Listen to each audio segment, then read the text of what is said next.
My weirdest story, which happened to me as a child. I have seen and felt strange things since then, but this encounter was both the strangest thing that has ever happened to me, and, I believe, a catalyst for other unusual things in my life and an interest in them. Several years ago, I sent this encounter to another well-known researcher, but never heard anything back. I'm not surprised, as it is pretty odd and seems made up, but it did happen. What it was, I have no idea. When I was a little girl, my papa lived in an old farmhouse in the upper end of Cleveland County, North Carolina. We used to go visit with him every Saturday. My dad, my mom, my baby brother and I, along with usually several of my dad's brothers, his sister, and their assorted children, would congregate after lunch at papa's. Our cousins would play together outside and out in the woods, which ran behind my papa's farm and stretched for probably 10 miles to a dirt road, beyond which was an apple orchard and a cattle pasture. This was the early 80s in a rural area, back when kids could take off to the woods for hours and it was okay. We would all have dinner together and then hang out until bedtime for us kids, when we would all head home. At the time, I had just turned 8. My cousin, Jay, was 6. My brother and Jay's sister were both small toddlers, barely walking. The night in question, Jay and I and our little siblings were the only kids present at papa's. He and I had spent the day playing in the woods as usual, and out in the yard where Jay was trying out his prized brand new skateboard. After supper, we hung out in the back bedroom watching TV until our parents informed us that it was time to go home. Papa's house had a glassed-in porch, which also served as a laundry room on the front, right outside the kitchen. This porch, because of the way the lot was laid out and the house was built, was fairly tall, and looking out the windows gave you a panoramic and slightly elevated view of the backyard. I would speculate that the porch windows were about 20 feet off the ground, and the backyard sloped away from the porch. The backyard was lit by 2 large lights, one which was mounted on a pole to the left of the yard, the other mounted on the side of Papa's shop, which was to the right. They were very bright, and each lit up a fairly large area. The only really shadowy part of the backyard was the area where a large tree stood, casting a shadow that fell between the shop and the greenhouse, which was to the far left of the yard. It was under this tree that Jay had left his skateboard when we stopped playing to eat supper, and he and I decided that we should go out to get it while our parents were still saying their goodbyes in the kitchen. The Wolfman was in the backyard. We saw him at the same time, as soon as we entered the porch. He was man-sized and looked exactly like a werewolf from a bad B movie. He had a shaggy, dark brown wolfman head with long pointed ears and a lighter brown muzzle. His hands were human-like as best as I can remember, though they were covered in dark fur and he had long claws. He was wearing a red and black checked flannel shirt and blue jeans. I don't remember anything about his feet, whether he had shoes or claws, but his legs were straight, like a person's, not bent backward like a dog. He was walking back and forth in the yard, almost robot-like, or as if he were on a track. I can't really describe it well. It was like his legs were moving a little, but not enough to actually count as walking. It was more like he was gliding, but in a jerky way. His body was human in proportion. He would move from the edge of the light near the greenhouse across to the light near the shop, stopping when he reached the end of the illuminated area, turning around in a strange, jerky way, and gliding back. His eyes were red and glowed some, like one of those laser lights that you use to tease cats, that color and about that level of brightness. The only time he was out of our sight was when he passed into the shadowed area of the tree. He seemed to be showing off for us, wanting us to see him, or at least, that was what it felt like. The feeling that he carried with him was of overwhelming malevolence. I felt like he knew we were there and could see us watching and feel like we were afraid and he was glad. Not sure if that makes sense, but it was what I felt at the time. Dread and fear, and like he was aware of us and doing what he was doing on purpose to scare us. Of course, we freaked out and started screaming for our parents, and, of course, once they all rushed out onto the porch, only to hear us hysterical because the Wolfman was in the backyard. They said the usual parent things about overactive imagination and too much Scooby-Doo. Because, even though he was there, walking back and forth right in front of them, and we could both see him, none of the adults present could. I remember pointing and saying, "It's out there," and being really frustrated because they could not see it. Finally, my dad, determined to put an end to the nonsense, announced that he was going to go out into the yard and get Jay's skateboard from under the tree. We tried to stop him, but he went anyway. At that time, the Wolfman was still doing his strange gliding walk back and forth. When my dad opened the porch door and hit the steps that led from the porch to the yard, he triggered the motion sensor light, which was on the corner of the porch awning, lighting up the shadowed tree area. Just before this happened, the Wolfman had stepped into the shadowy area and disappeared from view in the dark. When the light came on, lighting up the tree area, the Wolfman was just gone. It was as if he had vanished into thin air, as they say.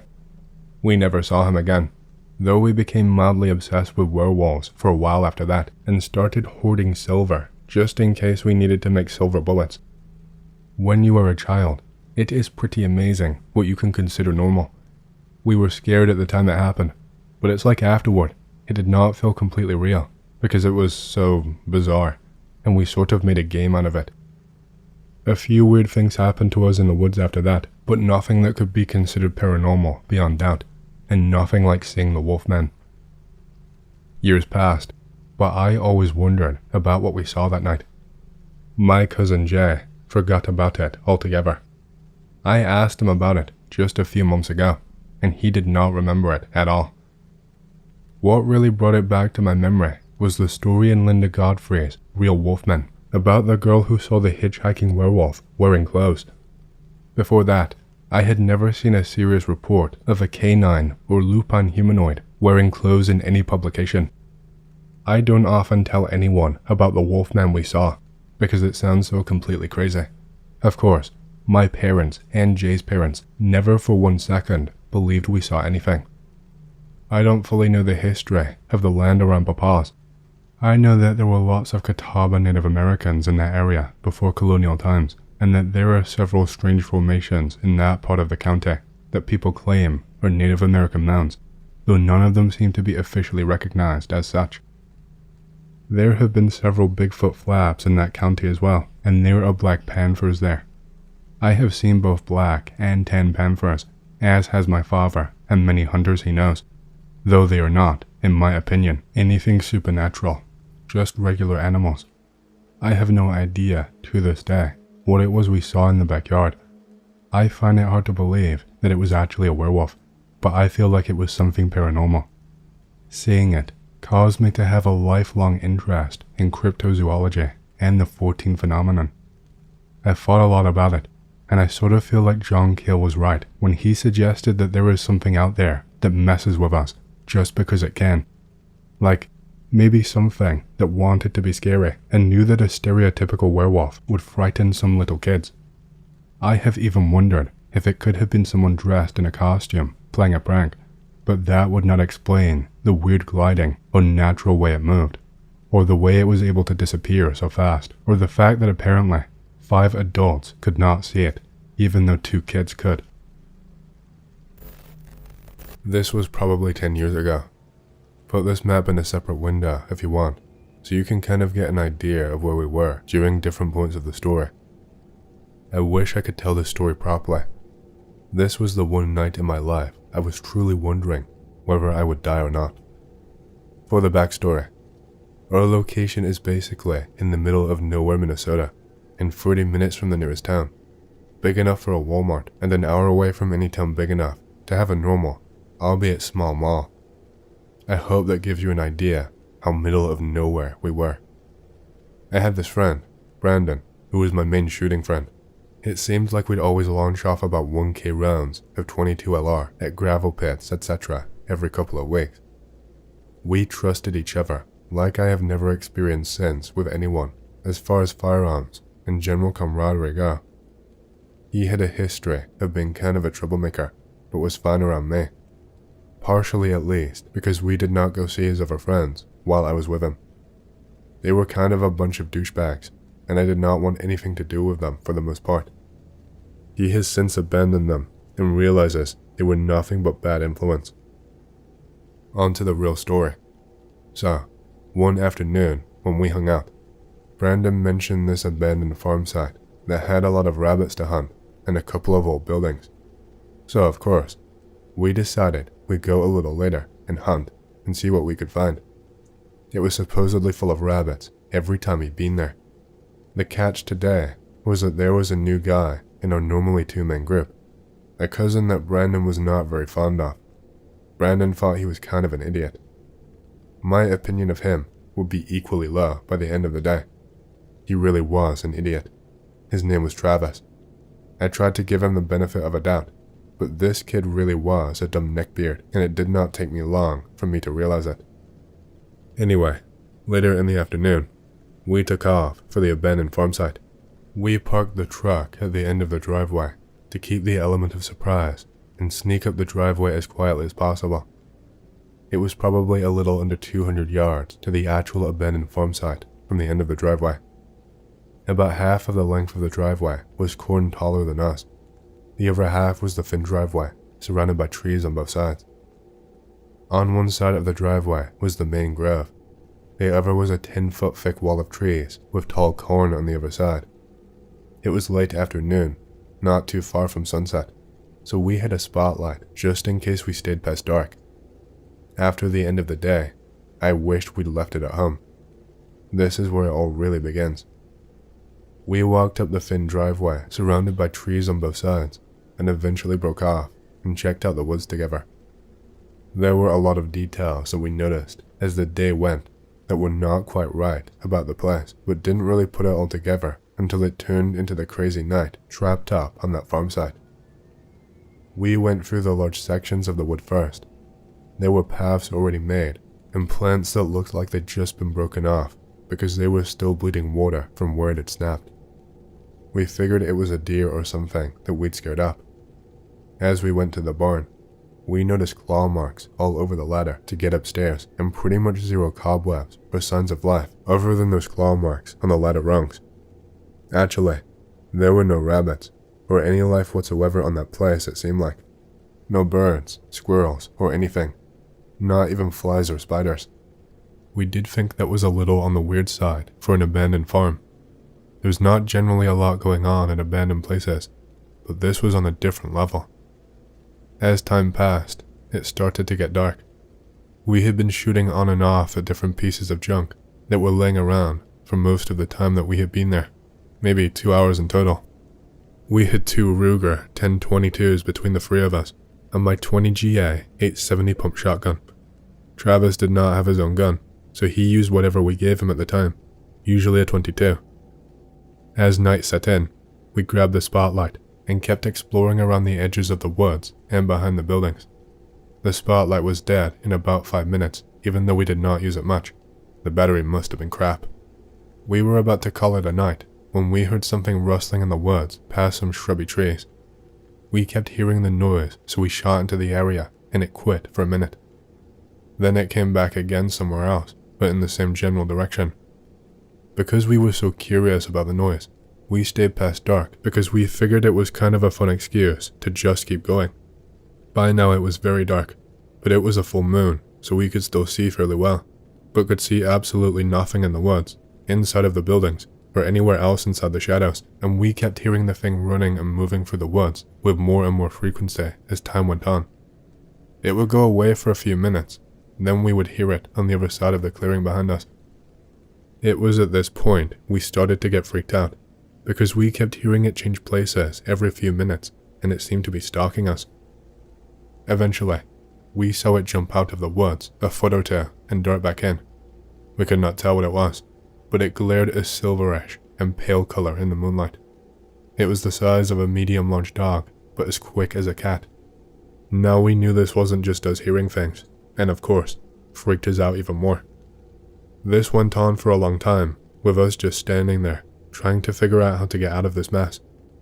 We were all scared shitless for hours, shooting into the shadows occasionally, trying to hit it. And of course, we did not want to go down the thin driveway with trees on both sides of it, and almost no light. We could not even get a hint of light from the spotlight by this time either. We were prepared to stay there all night, keeping guard if we had to. And keep in mind, at the time, cell phones were almost unheard of for most people, so we did not have any communications out of there, because we would have definitely used it by the end. An hour or two into the dark night, we started hearing this thing from two places at once, or from both sides, too fast for it to be only one thing crunching around out there. We stood there and kind of backed off from the noises we were hearing because it's natural instinct to kind of back away. But we soon realized it was trying to push us into a thinner clearing, and we were almost sure they meant to do that. I'm pretty sure they wanted to get us somewhere where they could attack us from all sides quickly. From that point forward, we just stayed in the center of the largest clearing, no matter what we heard. At least there was about 10 to 15 yards between us and the woods in all directions. We'd have time to shoot at anything that came for us from that distance. Eventually, around midnight to 1 a.m.-ish, we decided we would make a run for it down the driveway. We were low on ammo and starting to get more worried as time passed. We decided that the three of us would go back to back to back in a triangle formation, covering all sides in our escape. We were 100% convinced that if we got close to the woods, they would come after us though, so we were faced with a tough decision, with the thin driveway being our only escape. Whatever these things were, they seemed damn fast, and very unfriendly, and very unafraid of gunfire. We'd finally made the decision to abandon the spotlight, each take a gun, and make our escape. Me and Travis would have the 22s, and Brandon would carry my 20 GA. Unfortunately, Travis would not abandon the dead spotlight, so he took it with him for some reason. He was clutching onto a dead spotlight more than his rifle, and we could not convince him to set it down, even though it had zero charge. You could not even get a flicker from it. Finally, we decided he could take it with him on the way down the driveway. We just wanted to get the hell out of there. We were just about to leave, and then we heard the noises from both sides again, and within a few seconds, I saw one of them run across the clearing on the far side of the farm side. That was not good news. It was scary enough that there might be two. Now we had pretty much confirmed that there were at least three. We made up our minds quickly, and without wasting time, went back to back and started down the driveway while we knew at least one was on the opposite side of the farm, and ran the wrong way to intercept us on the driveway. Another was also on the side of the farm we would move away from, so two of our three monsters were at as much of a disadvantage as possible. We finally took off. We were kind of making a slow escape, with Brandon and I facing the main section of the woods, and Travis facing the field because we wanted to be the ones facing the most likely attack point, since Travis was too scared to handle anything but a dead spotlight, and really could not have aimed and shot if he wanted to because he was clutching that dead spotlight like it was his salvation. As we went along, we heard them running kind of alongside us on the larger side of the grove, and we were really wondering if trying to escape had been a good idea or not. We were about halfway down the driveway when one of them actually lunged at Brandon and my side. Brandon pretty much instantly fired the 20 GA in surprise, and the critter ran off. I'm sure the critter ran off only because the gun blast surprised it just as much as us. It was there and gone so fast that we still did not know what it was exactly, but we were as scared as we'd ever been because the woods were less than 10 feet away on either side of us, and those things were fast as hell. After we cleared the grove, we did not actually hear anything in the corn rows next to us, but that does not mean much. It's not hard for an animal to move quietly on black dirt between the rows. After a few terrifying minutes, we eventually made it to the vehicle, threw our stuff in, and rolled up the windows. We breathed a sigh of relief and tried to figure out what the hell just happened for a good while before starting the engine and heading back to his place. We actually decided to go back the same night after dropping off the dead spotlight-wielding douche at his uncle's place. We took a car instead of the pickup, rolled up the windows, and drove up the driveway. I actually saw one of them lunge towards my window quickly and bolt back into the woods once while going up the driveway, roughly the same spot it went after us on foot. That was the last we saw of them with our eyes. It was so fast that I still could not tell what it was. I can still replay that moment in my head vividly. Once we got up the driveway, we parked up next to the woods and rolled down the window a crack so we could hear better. I bet that damn thing was about 6 feet away from my passenger window a few times, but I could never see it in the dim moonlight. But I could sure as hell hear it, and so could Brandon. We also tried to flash on the car's lights a couple times, just to try catch one in the open, but we never had the right timing. A day later, we brought the truck back up there and camped out in the back. We wanted to kill one of these things and figure out what it was. We thought maybe one of them was out there, but we never really could tell for sure if we were just paranoid and hearing things at that point. We thought we may have heard them, but there was a breeze, so it could have just been swaying branches. To this day, I still have no idea what it was. We're in west central Minnesota, and our only ideas of what it could be are some of the mountain lions rumored to be out in the area, or possibly wolves. The reason we thought mountain lions is just because they had such cat-like speed, and supposedly, they have been sighted around here before. In the end, I'll never know for sure, but I would never trade that experience for anything else. Hey, I hope you've enjoyed the story so far. If you do and you want to hear more, please leave a like and subscribe to my channel, and leave a comment down below, as it lets the algorithm know that you like my content and it promotes it to more people. My goal for the channel is to hit 50,000 subscribers, and we're closing in fast, so thank you, and back to the stories. To begin, I should explain I am half Northern Irish and half Welsh. My grandfather traced the Irish side back to when written records began, coming from various Irish royal houses. This is relevant to who Banshees appear to and for. My parents divorced when I was 11/12. My father was never around before that. Growing up, my mother and grandmother looked after us. I had always been interested in stories about our family and their histories, as well as those about folklore. At age 13, I was sent off to boarding school in England. The boarding house was old. It had flights of stairs at the center that were open. One term, when I was 15, I was assigned a room on the opposite side of the floor to the loos. I would have to cross next to the stairs to get to them. One night, I woke up, needing to use the loo. I walked down my corridor and prepared to turn the corner to get to the door that leads to the stairs. I hear a horrific, wailing scream. I've heard foxes. This was not a fox. It sounded like a woman. I instantly froze, and it carried on for a while, then subsided. Still frozen, I immediately think Banshee based on all the stories I was told as a child. The window next to me rattles. I jump. Nothing. It was just the wind. Feels stupid.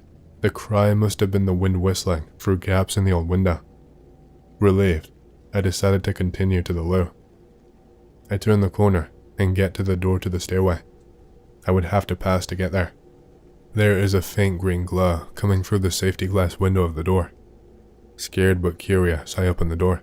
Terrified, but I need the loo now more than ever. I creep along towards the loo, approaching the stairs under a faint green glow. I hear the cry again. I freeze and look to the source of the sound, and see the source of the light. A woman in a long green dress/robe with a black hooded shawl is standing at the top of the stairs to the next floor. She has pale skin, long black hair, and all of her is translucent. Her dress is giving off faint green light, and her skin faint white light. She is not grotesque or ugly in any way. I was looking at a banshee. I turn and run back to my room. I hide there until morning. I think nothing of the banshee and presume it was a nightmare. About a week later, it was the end of term, and I fly home. I am met by my uncle and mother at the airport. I wondered why he was there, but did not say anything. We drive home in near silence. As soon as we step through the door, I am told my grandmother died a week before, but they chose to wait to tell me until I was back. I cried. I knew she was sick and dying. I just did not expect it to come so soon. I thought I would have one more holiday with her to say goodbye. I did not connect the two events until years later. I forgot all about the Banshee. I was 18. I had left school. I was at a drinks event at a hill tomb I had an internship at, celebrating a new exhibit opening. Talk eventually turns to the Banshees. I am reminded of my sighting, and tell the people I am with about it and laugh about how I must have imagined it or dreamt about it and how scared it made me, and people laughed. I then mentioned that I was terrified I was going to die as the Banshee heralded my death and laughed. One lady did not laugh at this and said something that made my blood run cold.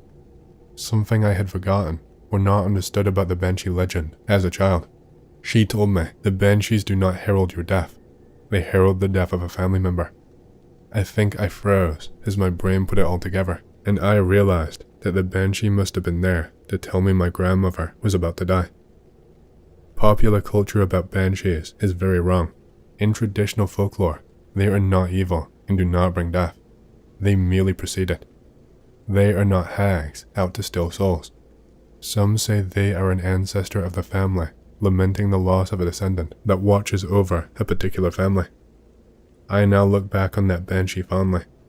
I still miss and mourn for my grandmother, but knowing her, she will be happy and honored to know a Banshee preceded her death.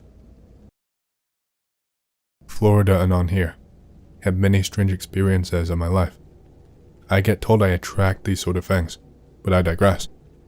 I am bored, so here is the story my friends and I have not been able to forget for the past year. Be me. Be in Apalachicola National Forest in January for a camping trip with my brother. Technically not supposed to be there because it is hunting season and we are prim campers, not staying in one of the designated hunter campsites, but whatever, do it anyway. We keep thinking we see brief flashes of blue light in the woods, on and off. Try to ignore it. Just our minds playing tricks on us, etc. For a day. Friend and his GF join us. They bring mushrooms. Now the real party begins. Cut to night. Everyone takes a small dose of mushrooms, 2 grams per person. Friend throws up after only taking half a gram. Stays sober. Fast forward. We are all decently high but still lucid. Sitting by the fire. Friend's GF crawls out of their tent, looks off in the distance. What's that light off in the woods? There is some planes visible, so I tell her she is probably just tripping. Brother gets up from his hammock. I see it too. What the fuck? Look where they're looking, but don't see anything. Just chalk it up to them being new to shrooms. Go back to staring into the fire because primal monkey brain. Friend, who, reminder, is sober, stands up and peers into the darkness in front of me. Holy shit, there really is a light out there. What? Get up. Sure as shit. There is a blue ball of light floating between the trees and circling our camp. Forest is dead quiet. It's so bright, it's illuminating trees around it slightly. Irregular flight pattern. Floats like you'd imagine a fairy would, wavering in the air. Not even close to firefly season. Not to mention, it's blue and an orb. We watch it for a few minutes. Seems like it's getting closer. Brother lights up his emergency cigar. Wafts the smoke, old native trick for spirits. I say a prayer. Light vanishes for a good 20 minutes. Light reappears, then wavers in place for a bit near our camp and floats off, disappearing into the trees. Freaked out. Stay up all night. Month or 2 later. Now it's about firefly season. Friend calls me up for an impromptu camp out in Ocala, NF. Uneventful day, other than the ticks. Oh god, the ticks. Night, maybe around 2 to 3. Have a few shitty bottles of margaritas and bullshit by the fire. Conversation slows down since we are both tired. An owl hoots, then friend says, "Yo, what's up?" I see the light again. You're joking. Look around. Tons of them, smaller than the last one, but all blue orbs of light, literally surrounding our campsite. Had to be about 50. They are literally nowhere else in the forest, except near us. Friend and I ship bricks for a moment. Catch a close-up of one. Not fireflies. An actual floating ball of blue fire, the size of a golf ball. Weird feeling, like they're non-threatening, like they are protecting us. Just to be sure we're not crazy, light up a cigar and pray to see if it does anything. I shit you not, all of them instantly blink out of existence until I put out the cigar. Afterward, they just kind of float around and then slowly leave one by one. rest oddly peacefully the rest of the night. Not really super spooky, but paranormal and strange nonetheless. I have scarier ones, but this is the most recent encounter I've had, so I thought I'd share it.